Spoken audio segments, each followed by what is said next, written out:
നമസ്കാരം. ഇന്ന് ഒരു വേറിട്ടൊരു സബ്ജക്റ്റ് പറയാനാണ് ഞാൻ ഈ എപ്പിസോഡ് ഉപയോഗിക്കുന്നത്. കാരണം ഞാൻ ഇടയ്ക്ക് ഇൻസ്റ്റാഗ്രാമും ഫേസ്ബുക്കും ഒക്കെ അതെൻ്റെ തൊഴിലിൻ്റെ ഭാഗമാണ്. ഞാനങ്ങനെ ഇൻസ്റ്റാഗ്രാമിൽ എൻ്റെ പ്രോഗ്രാം പോസ്റ്റ് ചെയ്യാറുണ്ട്, യൂട്യൂബിലും ചെയ്യാറുണ്ട്. അപ്പം അതിനകത്ത് ഈ ഇൻസ്റ്റാഗ്രാമിലെ കുറേ പോസ്റ്റുകൾ കണ്ടിട്ട് ഇത് പറയണമെന്ന് തോന്നി. അതുകൊണ്ടാണ് ഞാനിത് ചെയ്യുന്നത്. അത് ഈ ലവ് കോട്ട്സ് എന്നൊക്കെ പറഞ്ഞിങ്ങനെ ലവ് തോട്ട്സ് എന്നൊക്കെ പറഞ്ഞ് വരുന്ന സംഭവങ്ങളാണ്. പിന്നെ കുറേ ബാങ്കിൻ്റെ ലോണുകളെക്കുറിച്ചും പിന്നെ ആ ആപ്പ് ഇൻസ്റ്റാൾ ഈ ആപ്പ് ഇൻസ്റ്റാൾ ചെയ്യുന്നൊക്കെ പറഞ്ഞ് വരുന്നുണ്ട്. പക്ഷേ നിങ്ങൾ ഒരിക്കലും അവർ പറയുന്ന ഒരു ആപ്പുകളൊന്നും ഇൻസ്റ്റാൾ ചെയ്യരുത് കേട്ടോ. അവർ റീച്ചിന് വേണ്ടിയിട്ടും അവർ സാമ്പത്തിക ബെനിഫിറ്റിനൊക്കെ വേണ്ടിയിട്ടാണ് ഇതൊക്കെ ചെയ്യുന്നത്. കാരണം ആ ഇൻസ്റ്റാൾ ചെയ്താൽ നിങ്ങളുടെ സ്പേസ് മാത്രമല്ല നിങ്ങളുടെ പൈസ പോവും. അതുകൊണ്ട് അതൊക്കെ കള്ളങ്ങളാണ്. അങ്ങനെ എന്നിട്ട് എനിക്ക് ലൈക്ക് അടിക്കുക, ഷെയർ ചെയ്യുക, എത്ര ലക്ഷം രൂപ തരാം. അവർക്ക് അതിൻ്റെ വരുമാനത്തിന് വേണ്ടിയിട്ടാണ് അത് ചെയ്യുന്നതിന് കുഴപ്പമില്ല. പക്ഷേ ചില ആപ്പുകൾ നിങ്ങൾ ഇൻസ്റ്റാൾ ചെയ്താൽ ഭയങ്കരമായ എന്താ പറയുക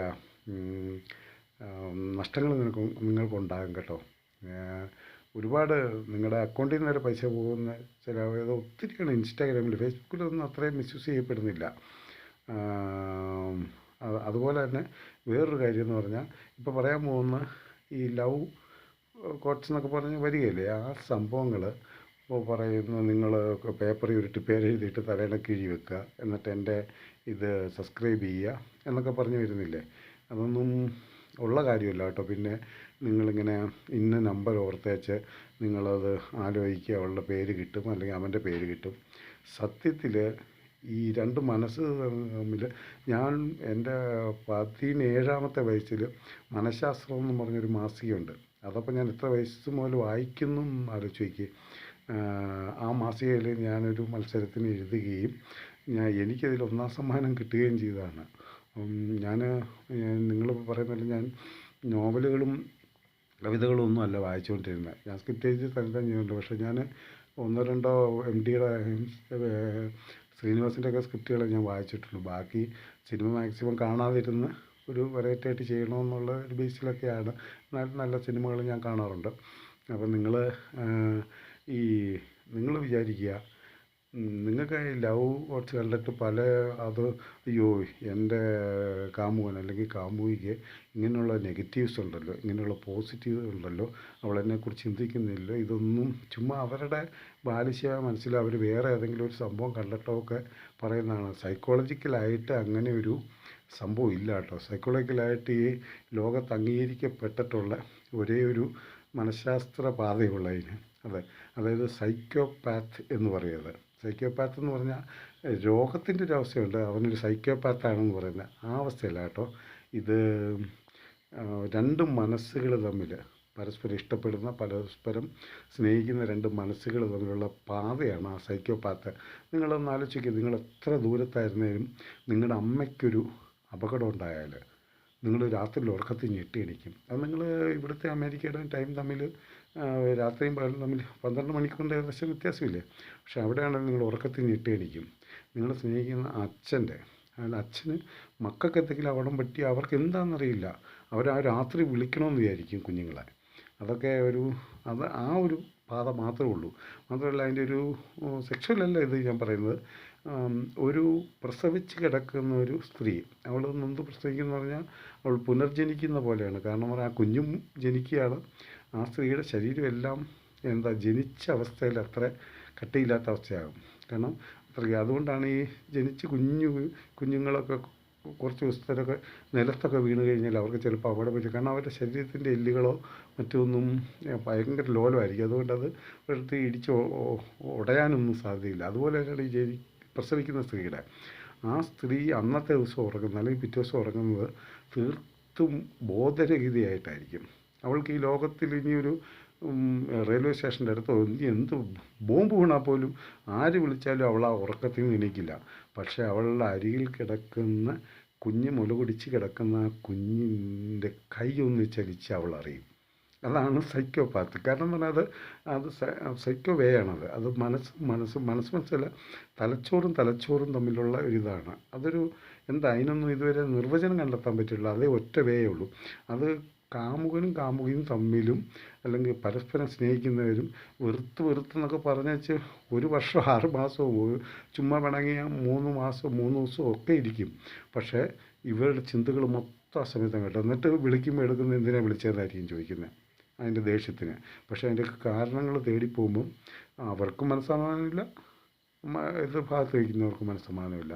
ആ ഒരവസ്ഥ മാത്രമേ ഉള്ളൂ. അത് ലവിൽ അങ്ങനെ മാത്രമല്ല. അല്ലാതെ ഈ പേപ്പർ വിട്ട് തലയ്ക്ക് പേര് വെച്ച് കിടക്കുക, 8-ാം നമ്പർ ഓർക്കുമ്പം അതങ്ങനെ, പിന്നെ ചങ്കത്തിങ്ങനെ കൈവച്ചുകൊണ്ട് ഇത് ചെയ്യുക. എന്തൊക്കെയാണ് ഇൻസ്റ്റാഗ്രാമിൽ പിള്ളേരൊക്കെ കാണിക്കുന്നതും വലിയവർ കാണിക്കുന്നതും ഒക്കെ. അതിനകത്ത് ഒത്തിരി നല്ല കാര്യങ്ങളുണ്ട് കേട്ടോ. പക്ഷേ ഇത് കുറേ ആയി കാണുന്നത്. അങ്ങനെ ഒരു വേയേ ഇല്ല കേട്ടോ, അങ്ങനെ ഒരു വഴിയേ ഇല്ല. ഈ ഒരു സൈക്കോളജിക്കൽ വഴിയുള്ളൂ. ആ സൈക്കോളജി അല്ല, അത് സത്യം തന്നെയാണ്. നിങ്ങളെ അത്ര സ്നേഹിക്കുന്നവർ, അത്ര ബന്ധപ്പെട്ടവരും എവിടെയെങ്കിലും അപകടം പറ്റിയാൽ, ചില ആത്മബന്ധത്തിൽ ആഹാരം കഴിക്കാതെ പട്ടിണി കിടന്നാൽ പോലും അറിയും. അവരുടെ കുടുംബത്തിൽ പ്രശ്നം ഉണ്ടായാൽ അറിയും. അതൊക്കെ പക്ഷേ എന്താണെന്നറിയാനൊക്കെ ഇല്ല. എന്തോ സംഭവിച്ചു, എന്തോ നെഗറ്റീവ് സംഭവിച്ചു എന്നത് മനസ്സിലാവും. അത് മാത്രമേ ഉള്ളൂ കേട്ടോ. അല്ലാതെ വേറെ വഴികളോ വേറെ കുറുക്ക് വഴികളോ അങ്ങനെ ഒന്നുമില്ല കേട്ടോ. കാരണം പറഞ്ഞാൽ പലതും തെറ്റിദ്ധരിപ്പിക്കപ്പെടുന്നതാണ്. കാരണം ബെർമുഡ ട്രയാങ്കിൾ നിങ്ങളെല്ലാം കേട്ടിട്ടുണ്ടാകും. കാരണം അങ്ങനെ കപ്പലുകൾ പോകാത്തൊരു വഴി, അവിടെ കപ്പലുകൾ എന്നാൽ ഭൂമിക്കടിയിലേക്ക് കടൽ വലിച്ചെടുക്കും. അവിടെ അതുകൊണ്ട് പോകാറില്ല. അവിടെ ഭയങ്കര ആപത്താണ്, അവിടെ ചുഴിയാണെന്ന്. സത്യത്തിൽ നിങ്ങൾക്കറിയാമോ, ബെർമുഡ ട്രയാങ്കിൾ ഈ ഭൂമിയിലില്ല. ബെർമുഡ ട്രയാങ്കിൾ എന്ന് പറഞ്ഞൊരു ഏരിയ പറഞ്ഞിട്ടുണ്ട്. അവിടെ ഒരു കപ്പലും മുങ്ങാറില്ല, ഒന്നും പറ്റാറില്ല. അങ്ങനെ ബെർമുഡ ട്രയാങ്കിളിൽ കപ്പൽ പോകുന്നു, അങ്ങനെ ഒരു സംഭവമില്ല. പക്ഷേ ഈ ഭൂമി ജീവിക്കുന്ന ഏകദേശം 850-820 കോടി ജനങ്ങളാണ്. ആ ജനങ്ങളിൽ 819.5 കോടി പേരും ഇതുണ്ടെന്ന് വിശ്വസിക്കുന്നവരാണ്. കാരണം ബെർമുഡ ട്രയാങ്കിൾ ഇല്ല, അതറിയാമോ? അതിൻ്റെയൊക്കെ കറക്റ്റ് ഡീറ്റെയിലുകൾ നിങ്ങൾ വേണമെങ്കിൽ നിങ്ങൾ ഒരു യൂട്യൂബിലെടുത്ത് നോക്കിയാലും അറിയാം, ഗൂഗിളിൽ സെർച്ച് ചെയ്യാലും അറിയാം. അത് നിങ്ങൾ മനസ്സിലാക്കുക. അതുകൊണ്ട് ഇതൊക്കെ കണ്ടിട്ട് ചില ബന്ധങ്ങൾ മുറിഞ്ഞു പോകാറുണ്ട്. അതൊക്കെയാണ് ഞാനിത് ഇപ്പോൾ പറയാൻ കാരണം ഇതൊക്കെ കേട്ടിട്ട് എൻ്റെ ദൈവമേ, അവൾ അങ്ങനെയാണോ, ഇവൻ ഇങ്ങനെയാണോ, അവൾ ഇന്നും മെസ്സേജ് ഇട്ടില്ല, അതിൻ്റെ പേരിൽ 2-3 ദിവസം കലകം, ചില ബന്ധങ്ങൾ പിരിയുന്നു. അതൊന്നും അങ്ങനെയുള്ള ഒരു അടിസ്ഥാനമില്ല കേട്ടോ. ചുമ്മാ ഇതിനകത്ത് വരുന്ന ചുമ്മാ വല്ലോരും തോന്നുന്ന മനസ്സിൽ തോന്നുന്ന എഴുതി വെച്ചേച്ച് അവരുടെ അവസ്ഥയാണത്. അതെഴുതി വെച്ചേച്ച് അതിങ്ങനെയാണെന്ന് നിങ്ങളങ്ങ് വിശ്വസിക്കുകയാണ്. ഇത് ഞാൻ ഇങ്ങനെ പറയുന്ന പോലെ തന്നെയാണ്. പക്ഷേ ഇതെല്ലാം അങ്ങ് വിശ്വസിക്കുകയാണ്. ഞാൻ പറയുന്നത് വിശ്വസിക്കാതിരിക്കുമെന്നല്ല. കാരണം ഇതുപോലെ നിങ്ങൾ ആ കോട്സൊന്നും അവരുടെ ഈ സംഭവങ്ങളൊന്നും അധികം വിശ്വസിക്കരുത് കേട്ടോ. കാരണം അതൊക്കെ അവരുടെ അവസ്ഥയാണ്, അതൊന്നും സത്യമല്ല. ഇങ്ങനെയുള്ള ഒരു സൈക്കോളജിക്കൽ വശം മാത്രമേ ഉള്ളൂ. നിങ്ങൾ അത് മനസ്സിലാക്കുക. പിന്നെ ഈ എപ്പിസോഡിൽ എനിക്ക് ഒരാളോട് ലിയോ, എൻ്റെ പ്രൊഡ്യൂസേഴ്സിൽ ലിയോ, ജാബിർ, ശ്രീകല VS, അവർ 3 പേരോട് ഒന്ന് നന്ദി പറയാനും കൂടെയാണ്. അവരാരാണെന്ന് നിങ്ങൾക്കറിയാം. ലിയോ എനിക്ക് ടെക്നിക്കലായിട്ടുള്ള എൻ്റെ ഈ ഫേസ്ബുക്കിനെയൊക്കെ കൈകാര്യം ചെയ്യുന്ന എന്തൊക്കെ അതിൻ്റെ കാര്യങ്ങളൊക്കെ പറഞ്ഞു തരികയും എനിക്കിത് ചെയ്യുക, എനിക്ക് ടെക്നിക്കലായിട്ടെല്ലാം ഹെൽപ്പും ചെയ്യുന്ന ആളാണ്. ഞാൻ ഒരു മറ്റൊരു ചാനലുണ്ടായിരുന്നു, അത് നഷ്ടപ്പെട്ടു പോയൊരവസ്ഥയിൽ വേറെ ആളാക്കി ഇതുകൊണ്ട് പോയപ്പോൾ എന്നെ ഇങ്ങോട്ട് വന്ന് എന്നെ സഹായിച്ച ആളാണ്, ഒന്നിനും വേണ്ടിയിട്ടല്ലാതെ. അവനെ ജാബിർ എന്ന് പറയുന്ന എൻ്റെ ഞാൻ ഡൈ ചെയ്യാതിട്ടാൽ, ഞാൻ ഷേവ് ചെയ്യാതിട്ടാൽ ഞാൻ എന്ത് ഡ്രസ്സ് ഇടണം, അതുപോലെ തന്നെ ഒരു സാധാ പ്രേക്ഷകൻ എന്നുള്ള രീതിയിൽ എന്നെ ജാബിർ ഹെൽപ്പ് ചെയ്യാറുണ്ട്. അതെവിടെ ഇരുന്നാലും.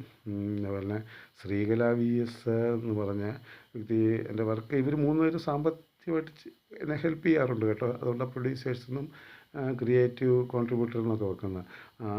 ശ്രീകല ഞാനൊരു ഐഡിയാസ് പറയുമ്പോൾ അത് ഞാൻ ഡിസ്കസ് ചെയ്യുകയും എനിക്ക് കറക്റ്റായിട്ടുള്ള അഡ്വൈസ് തരികയും അത് തെറ്റുകൾ വന്നാൽ തിരുത്തുകയും ചെയ്ത് പോകുന്ന ഇവർ 3 പേരും അങ്ങനെ തന്നെ ചെയ്യാറുണ്ട്. പിന്നെ ലിയോ എനിക്ക് ഇന്ന സ്ഥലങ്ങൾ പോയി ഇന്ന ഷൂട്ട് ചെയ്യാൻ പറഞ്ഞു തരും. അത് അങ്ങനെ എനിക്ക് ഒത്തിരി പേര് വിളിച്ച് ഓരോരോ സംഭവങ്ങൾ, അതിനകത്തൊരു 50% ഞാൻ ഷൂട്ട് ചെയ്യുന്ന സംഭവങ്ങളെല്ലാം 90% എനിക്ക് ഓരോരുത്തർ പറഞ്ഞു തരുന്നതാണ്. ഇന്ന സ്ഥലങ്ങൾ എനിക്കതറിയില്ല സത്യത്തിൽ. അവിടുത്തെ പ്രത്യേകതകൾ ഞാൻ പോയി പലരോടും പലതും ഞാൻ രഹസ്യമായിട്ടാണ് ഷൂട്ട് ചെയ്യാറ്. കാരണം ചില സ്ഥലങ്ങൾ ഷൂട്ട് ചെയ്യണമെങ്കിൽ ഒത്തിരി പൈസ കൊടുക്കണം. പക്ഷേ എന്നെക്കൊണ്ട് അതുകൊണ്ടാണ് പരിമിതമായിട്ടൊക്കെ അത് ചെയ്യാൻ പറ്റുന്നത്. അത് അങ്ങനെ ശ്രീകല അങ്ങനെ ഇതിൻ്റെ കാര്യങ്ങൾ മാത്രമല്ല, ശ്രീകല എൻ്റെ ഒരു സ്ക്രിപ്റ്റിന് സഹായിച്ചിട്ടുണ്ട്. എൻ്റെ 3-4 വർക്കിന് കവിതകളും പാട്ടുകളും ഒക്കെ എഴുതി തന്നിട്ടുണ്ട്. അങ്ങനെയുള്ള ഒരു സുഹൃത്താണ് ഈ ജാബിറും. അതുപോലെ തന്നെ ജാബിർ, ഇവർ 3 പേരും, ഒരാൾ മാത്രം, ലിയോ മാത്രമേ ഇവിടെ ഉള്ളൂ, ഈ നാട്ടുകാരനായിട്ടുള്ളൂ. അത് ഒരു വലിയ പത്രത്തിൻ്റെ ഒരു സംഭവമെന്ന് വെച്ചോ. നല്ല മനസ്സ്. ഇവരാരും ഒന്നിനും വേണ്ടിയിട്ടല്ല ഇങ്ങനെ സഹായിക്കുന്നത്. ഈ ജാബിർ തന്നെ മിക്കവാറും മണാലി, കാശ്മീരൊക്കെ ആയിരിക്കും. ഈ ലിയോ പലപ്പോഴും ഇവിടെയൊന്നും കാണാറില്ല. ലിയോ പലപ്പോഴും ഈ ഇടയ്ക്ക് മലേഷ്യയിൽ പോയിട്ട് വന്നേ ഉള്ളൂ. അങ്ങനെയൊക്കെ ആയിരിക്കും. ഈ ശ്രീകല എൻ്റെ ജില്ലയിൽ നിന്ന് 3 ജില്ല അകലെയാണ്. ഞങ്ങളങ്ങനെ പരസ്പരം ഒന്നും, ഞങ്ങൾ 3 പേരും തമ്മിൽ പരസ്പരം കാണുന്നതേ അപൂർവമാണെന്ന് പറഞ്ഞാൽ വർഷങ്ങൾക്ക് മുകളിലൊക്കെ ആയെന്ന് പറയാം. പക്ഷേ നമ്മുടെ തോൽവി സമയത്തുമൊക്കെ നമ്മളെ സഹായിക്കുന്നത്, അവർക്ക് നന്ദി പറയുന്നു. പിന്നെ ഈ ഞങ്ങളുടെ നാട്ടിലൊരു വിമൽ സാറുണ്ട്, ഹൈ റേഞ്ച് മെഡിക്കൽസിലെ. ആ സാറ് എന്തിനൊന്നും ഏതിനൊന്നും എനിക്കറിയത്തില്ല. അദ്ദേഹം ഹൈ റേഞ്ച് മെഡിക്കൽസ് അവിടുന്ന് പിശുക്കന പുള്ളി എന്നൊക്കെ പറയും. പക്ഷേ അതൊന്നും അല്ല കേട്ടോ. പുള്ളി ഇങ്ങോട്ടറിഞ്ഞ് എനിക്ക് ഒരുപാട് കാര്യങ്ങൾ ചെയ്തു തന്ന. കാരണം ഈ സ്പോൺസർ ചെയ്യുകയെന്ന് പറയല്ലേ, വെളിയിൽ പറയരുതെന്ന് അദ്ദേഹം പറയും. ഒന്നും മിണ്ടരുത് കേട്ടോ ആരോടും അത്. കാരണം എനിക്ക് കോസ്റ്റ്യൂംസ് അടക്കം എനിക്ക് പല കാര്യങ്ങളും എനിക്ക് അദ്ദേഹം വിളിച്ചെനിക്ക് തന്നിട്ടുണ്ട്. കാരണം ഒരേ എപ്പിസോഡിൽ ഒരേ ഇത് തന്നെയൊക്കെ ഇട്ട് ഞാൻ ചെയ്യുമ്പോൾ അതൊന്നും ശരിയില്ല. അതുപോലെ പല കാര്യങ്ങളും എനിക്ക് ചെയ്തിട്ടുണ്ട്. അതുകൊണ്ട് ഇത്രയും കൂടെ പറയുള്ളൂ. നന്ദി, നമസ്കാരം. അടുത്ത എപ്പിസോഡിൽ കാണാം.